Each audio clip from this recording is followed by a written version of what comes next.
નમસ્કાર. મનોવિજ્ઞાનના વિદ્યાર્થીઓ અને જ્ઞાન પીપાસુઓ માટે તૈયાર કરવામાં આવેલી આ ખાસ અભ્યાસ માર્ગદર્શિકામાં સ્વાગત છે. આજના સત્રમાં આપણે એક બહુ જ રોમાંચક સફર ખેડવાના છીએ. બહારની દુનિયાનું કોઈ સાધારણ દૃશ્ય કે અવાજ છેક માનવ મગજ સુધી પહોંચીને એક અર્થપૂર્ણ વિચાર કેવી રીતે બને છે તે આખી જ જ્ઞાનાત્મક પ્રક્રિયાને આજે આપણે ડીકોડ કરીશું. તો ચાલો આ અદ્ભુત વિષયને સમજવા માટે તૈયાર થઈ જઈએ. ચાલો ઝડપથી આજના સત્રની રૂપરેખા પર નજર કરી લઈએ. આપણે શરૂઆત કરીશું અનુભવના મૂળભૂત ખ્યાલોથી. ત્યારબાદ 5 જ્ઞાનેન્દ્રિયો અને ધ્યાનનું ફિલ્ટર સમજીશું. પછી વાસ્તવિકતાનું સંગઠન અને સંવેદન વિરુદ્ધ પ્રત્યક્ષીકરણનો તફાવત જોઈશું. અને છેલ્લે એક નાનકડી કન્સેપ્ટ ચેક ક્વિઝ પણ રાખી છે. તો વિભાગ 1 અનુભવના મૂળભૂત ખ્યાલો. ચાલો પાયાથી જ શરૂઆત કરીએ. કોઈ પણ અનુભવની બિલકુલ શરૂઆત ક્યાંથી થાય છે? એ થાય છે સંવેદન એટલે કે સેન્સેશનથી. સાવ સરળ ભાષામાં કહીએ તો આપણી જ્ઞાનેન્દ્રિયો દ્વારા વાતાવરણમાં રહેલા ઉદ્દીપકનો જે સીધો અનુભવ થાય છે તે સંવેદન છે. મગજ કોઈપણ પ્રકારનું અર્થઘટન કરવાનું શરૂ કરે એ પહેલાં બહારની દુનિયામાંથી જે કાચો અને પ્રાથમિક ડેટા ભેગો થાય છે ને બસ એ જ સંવેદન છે. આ વાસ્તવિકતા સાથેનો આપણો પહેલો સંપર્ક છે. હવે આ સંવેદનનો માર્ગ કઈ રીતે કામ કરે છે તેના આ 4 ક્રમિક પગથિયાં છે. બરાબર ધ્યાન આપજો. સૌથી પહેલાં પર્યાવરણમાં કોઈ ઉદ્દીપક પેદા થાય છે. ત્યારબાદ જ્ઞાનેન્દ્રિયોના ગ્રાહક કોષો તેને ઝીલે છે અને તેને એક ચેતાપ્રવાહ એટલે કે ન્યુરલ ઇમ્પલ્સમાં ફેરવે છે. આ ચેતાપ્રવાહ છેક મગજના ચોક્કસ કેન્દ્રો સુધી પહોંચે છે અને ત્યારે જ સંવેદનનો ખરેખરો અનુભવ થાય છે. આગળ વધીએ વિભાગ 2 તરફ. 5 જ્ઞાનેન્દ્રિયો. આ જૈવિક અંગો કેવી રીતે ડેટા એકત્રિત કરે છે તે જોઈએ. દ્રષ્ટિ અને શ્રવણ માટેની આંતરિક રચના પર નજર કરીએ. દ્રષ્ટિ સંવેદન માટે સૌથી અગત્યની શરત એ છે કે પ્રકાશનું કિરણ આંખની કીકીમાંથી પસાર થઈને છેક નેત્રપટલ એટલે કે રેટિના સુધી પહોંચવું જોઈએ. બીજી તરફ શ્રવણ સંવેદનની વાત કરીએ તો સામાન્ય રીતે મનુષ્યનો કાન 20થી 20,000 સાયકલ પર સેકન્ડ સુધીના ધ્વનિ તરંગોને પકડી શકે છે. હવે રાસાયણિક સંવેદનોની વાત કરીએ. નાક દ્વારા થતા ગંધ સંવેદન માટે હેનિંગ નામના પ્રખ્યાત મનોવૈજ્ઞાનિકે 6 ચોક્કસ પ્રકારની ગંધ ઓળખી કાઢી છે. જ્યારે જીભની વાત આવે ત્યારે તેની સપાટી પર આવેલા સ્વાદ કણો મુખ્યત્વે 4 પ્રકારના મૂળભૂત સ્વાદનો નકશો તૈયાર કરે છે: મીઠો, ખારો, ખાટો અને કડવો. માત્ર આંખ, કાન કે નાક જ નહીં, આપણી ત્વચામાં પણ સંવેદન ગ્રાહકોની એક આખી જાળ પથરાયેલી છે. રોજિંદા જીવનનું એક બહુ સરસ ઉદાહરણ લઈએ. જ્યારે વરસાદનું એક નાનકડું ટીપું ત્વચા પર પડે છે ને ત્યારે તે એક જ સમયે સ્પર્શ અને શીતળતા એમ બંને પ્રકારના ગ્રાહકોને સક્રિય કરે છે. આ રીતે આપણને મિશ્ર સંવેદનોનો અનુભવ થાય છે. વિભાગ 3 ધ્યાનનું ફિલ્ટર. હવે સમજવાનું એ છે કે મનને દિશા કેવી રીતે મળે છે. આપણી આસપાસ દર સેકન્ડે લાખો સંવેદનો થતા હોય છે, પણ તેમાંથી કયા સંવેદનો મગજ સુધી પહોંચશે તે ધ્યાન નક્કી કરે છે. આ ચિત્ર જુઓ. આ રૂબિનના કપની બહુ જ પ્રખ્યાત આકૃતિ છે. આ આકૃતિ ધ્યાનના કેન્દ્ર પ્રદેશ અને સીમા પ્રદેશના ખ્યાલને બખૂબી દર્શાવે છે. અહીં ધ્યાન સતત 2 કાળા ચહેરાઓ અને વચ્ચેના સફેદ કપ વચ્ચે શિફ્ટ થતું અનુભવાય છે. પણ ધ્યાન ક્યાં જશે તે કેટલાક ચોક્કસ પરિબળો પર આધાર રાખે છે.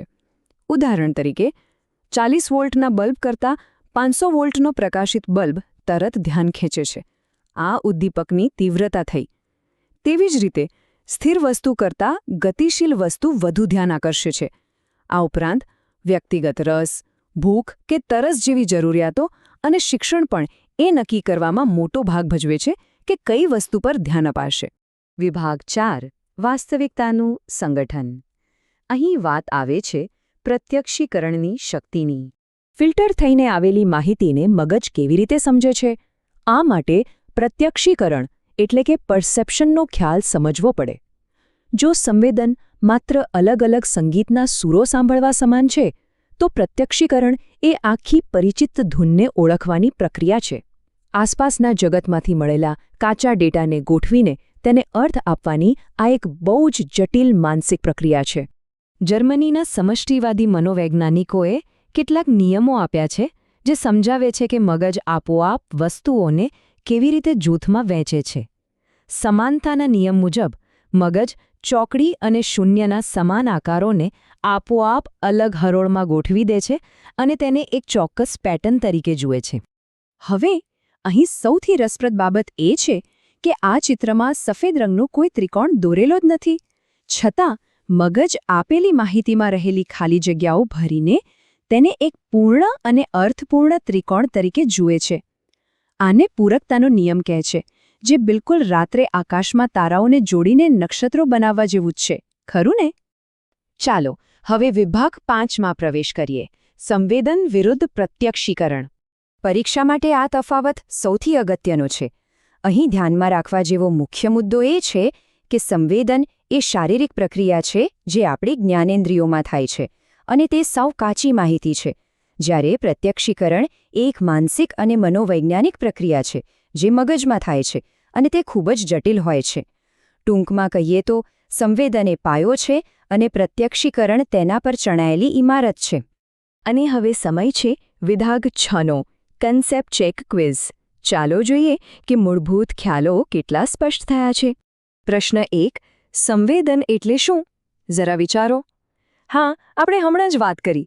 જ્ઞાનેન્દ્રિયો દ્વારા થતો ઉદ્દીપકનો પ્રાથમિક અને કાચો અનુભવ એટલે સંવેદન. પ્રશ્ન 2. સામાન્ય રીતે મનુષ્ય કેટલા સાયકલ પર સેકન્ડ સુધીનો અવાજ સાંભળી શકે છે? શ્રવણ સંવેદનાના વિભાગમાં આપણે જોયું હતું કે મનુષ્યનો કાન 20થી 20,000 CPS સુધીની કંપન સંખ્યાવાળો અવાજ સાંભળી શકે છે. પ્રશ્ન 3. જીભ દ્વારા મુખ્યત્વે કેટલા પ્રકારના સ્વાદનો અનુભવ થાય છે? યાદ રાખજો, સ્વાદ કણો મુખ્યત્વે 4 પ્રકારના સ્વાદ ઓળખે છે: મીઠો, ખારો, ખાટો અને કડવો. પ્રશ્ન 4. કયા મનોવૈજ્ઞાનિકે ગંધના 6 પ્રકાર આપ્યા છે? આ પ્રશ્ન વારંવાર પૂછાતો હોય છે. સાચો જવાબ છે મનોવૈજ્ઞાનિક હેનિંગ. તેમણે ગંધના 6 ચોક્કસ પ્રકારોનું વર્ગીકરણ કર્યું છે. અને આપણો અંતિમ પ્રશ્ન: દ્વિનેત્રીય વિષમતા એટલે શું? જ્યારે કોઈ વસ્તુને નજીકથી જોવામાં આવે ત્યારે બંને આંખોના નેત્રપટલ પર પડતું ચિત્ર બિલકુલ સમાન હોતું નથી. આ સહેજ તફાવતને દ્વિનેત્રીય વિષમતા કહેવાય છે. છતાં આપણું મગજ આ બે અલગ ચિત્રોને ભેગા કરીને એક સળંગ વાસ્તવિકતા બનાવી દે છે. આજના આ સત્રથી જ્ઞાનાત્મક પ્રક્રિયાના આ અદ્ભુત ખ્યાલો ચોક્કસ સ્પષ્ટ થયા હશે. અંતે વિચારવા જેવી એક બાબત મૂકીને જાઉં છું. જો આપણું મગજ અધૂરી માહિતીને પણ પોતાની રીતે પૂરી કરી શકતું હોય તો શું આપણે જે વાસ્તવિકતા જોઈએ છીએ તે ખરેખર વાસ્તવિક છે કે પછી માત્ર આપણા મગજની એક સુંદર રચના? આ સત્રમાં જોડાવા બદલ ખૂબ ખૂબ આભાર.